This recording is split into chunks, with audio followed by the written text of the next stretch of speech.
The people bowed down to Wanyanyekavu. Rise! For we're just a servant of Sabaoth. I told you before, Sabaoth is the one you should serve. Never bow down to anything on earth, but Sabaoth. You may go as you please, for you are free now. But the people refused to go as they stood therein.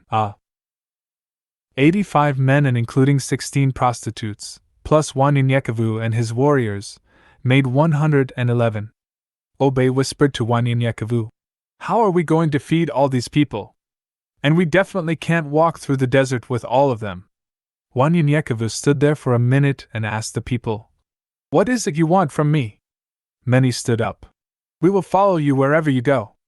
Wanyanyekavu gathered his men together and asked, "What must I do?" Joam said, "There are too many people. How can we trust them all?" "Can we? I'm not used to being with such a crowd."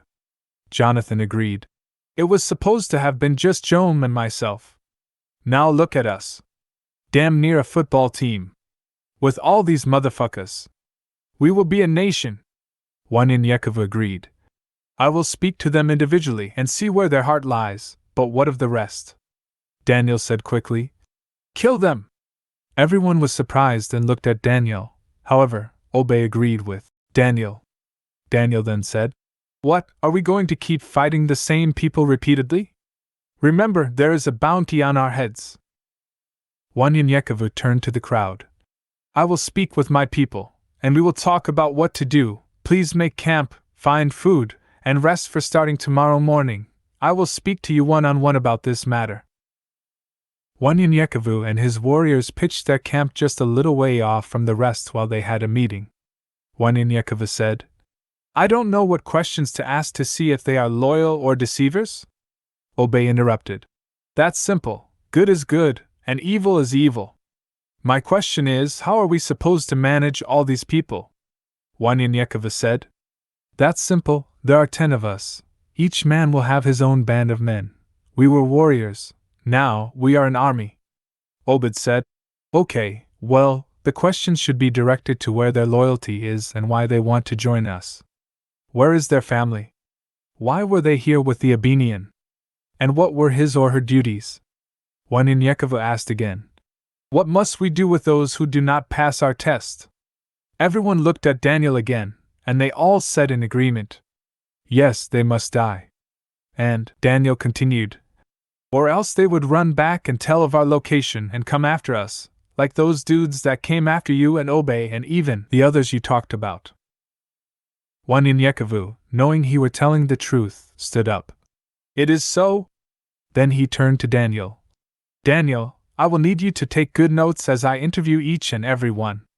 Daniel looked at Wanyanyekavu, smiled. "It is so." And everyone laughed. Wanyanyekavu smiled. "It is." Wanyanyekavu turned to Elijah and Jonathan. "I need you to gather, manage, and maintain equipment and supplies. Joy, we must implement a security system to keep watch over us at all times. Joam and Obe are to be told of anything if I can't be reached." Scratching his head. "Looks like we will be here for a while. Everyone must fast, and we must teach the Torah's words for these people to understand Sabaoth. All must receive their gifts and be enlightened before we leave here." After hours of discussing the situation, they finally called it a night. Wanyanyekavu looked up into the heavens. "Let your will be done." Feeling uneasy, Obe walked around the crowd for a bit, and then walked up to the spaceship where the Abenian had arrived. Calling Jonathan, "I need your help." Jonathan walked around the ship before they walked in. They started reading through the logs and other information they could find out about Abenian B6. "Help me up here," said Obe. Jonathan looked at Obe. "Motherfucker, what I look like a crane?" "No, Hercules. I ain't trying to get your big ass up there. When you are twice my size. Tell you what. Tell me what you want, and you help me get up there. 'Cause you done lost your damn mind." Jonathan pauses and shook his head, mocking Obe. "Help me get up here." Obe smiled for the first time, trying not to laugh. Jonathan saw his smile. "Go ahead and let it out, I see it. You ugly motherfucker." Obe smiled. Okay. Come on here." Jonathan looked at Obe. Don't rush me.